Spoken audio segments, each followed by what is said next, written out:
प्यारे बच्चों, आज हम क्लास 10th हिस्ट्री के चैप्टर 2 नेशनलिज्म इन इंडिया को डिस्कस करेंगे अपने आने वाले सीबीएसई बोर्ड एग्ज़ाम 2022 के लिए।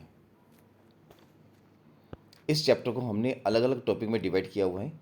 इस चैप्टर का जो पहला टॉपिक है वो आपने स्टडी करना है, impact of the first world war in India, कि इंडिया पर फर्स्ट वर्ल्ड वॉर का क्या इम्पैक्ट पड़ा, क्या इफ़ेक्ट पड़ा।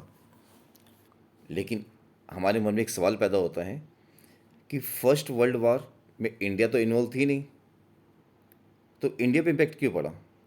तो जैसा कि हम जानते हैं कि India was a colony of British, हमारे देश पर, इंडिया पर ब्रिटिश का रूल था और ब्रिटिश वर्ल्ड वॉर में इन्वॉल्व थी। तो इस वजह से इस फर्स्ट वर्ल्ड वॉर का हमारी इंडिया पर इफ़ेक्ट पड़ा।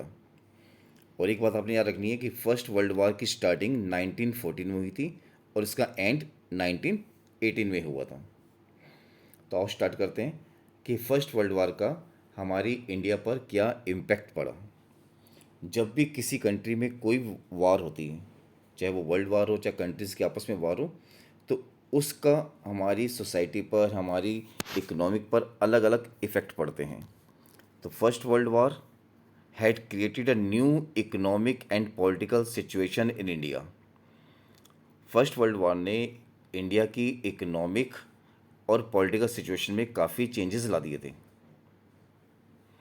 पहला, it led to a huge increase in war expenditure.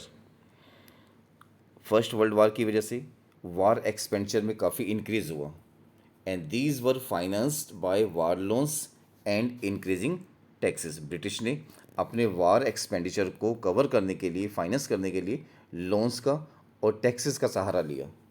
So custom duties were raised. Custom duty means जो टैक्स हमारा इम्पोर्ट पे लगता है, इम्पोर्ट पे टैक्स को बढ़ा दिया गया एंड इनकम टैक्स इंट्रोड्यूस, और इंडिया में फर्स्ट टाइम इनकम टैक्स का इंट्रोडक्शन हुआ। There was a sharp rise in prices of goods. Country के अंदर जितने भी गुड्स थे उन सब के प्राइसेस में राइज हो गया and it leads to extreme hardship for the common people. आम पीपल पर, आम जनता पर इसका बहुत बुरा प्रभाव पड़ा। Force recruitment of Indian villagers into British army. अब फर्स्ट वर्ल्ड वॉर में लड़ाई करने के लिए आर्मी की ज़रूरत थी और ब्रिटिशर्स ने क्या किया, इंडियन विलेजर्स को ज़बरदस्ती अपनी आर्मी में joining the and it cause the wide spread anger among the Indians. और इससे इंडियंस के बीच में ब्रिटिश के खिलाफ एक एंगर, एक गुस्सा पैदा हो गया। Eight the same time crops failed in many parts of India. India के कई पार्ट्स के अंदर 1918-19 एंड 1920-21 के दौरान क्रॉप्स में फेलियर हो गया and it resulted in acute food shortage.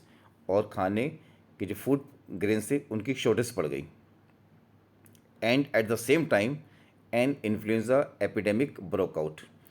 और उसी समय इंडिया के अंदर इन्फ्लुएंजा एपिडेमिक भी फैल गई। एपिडेमिक मीन्स महामारी, जैसे आजकल कोरोना पेंडेमिक है जो पूरे ग्लोबल एरिया में फैली हुई है। एपिडेमिक कहती है जो पर्टिकुलर एरिया में, पर्टिकुलर कंट्री के अंदर एक बीमारी फैल जाती है, उसे कहते हैं एपिडेमिक, महामारी। And as a result, according to the census of 1921, 12 to 13 million people died due to famines and epidemic। इस क्रॉप फेलियर की वजह से जो फेमिन्स, जो शॉर्टेज हो गई, एंड एपिडेमिक की वजह से 12 to 13 million people died and this was the impact of the first world war on India. आपने कैसे याद रखना है, सबसे पहला पॉइंट रखना है कि new economic and political situation में चेंजेस हुआ। War expenditure which was financed by war loans and increasing taxes, custom duties were raised and income tax introduced, sharp rise in goods, forced recruitment in Indian village, crops failure in many parts of India, and broke out of influenza epidemic।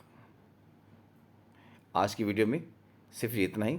अगर आपको ये video पसंद आई है और मेरे इस तरह से पढ़ाने का आपको समझ में आता है तो आप इस वीडियो को शेयर कीजिए, लाइक कीजिए और सब्सक्राइब भी ज़रूर कीजिए।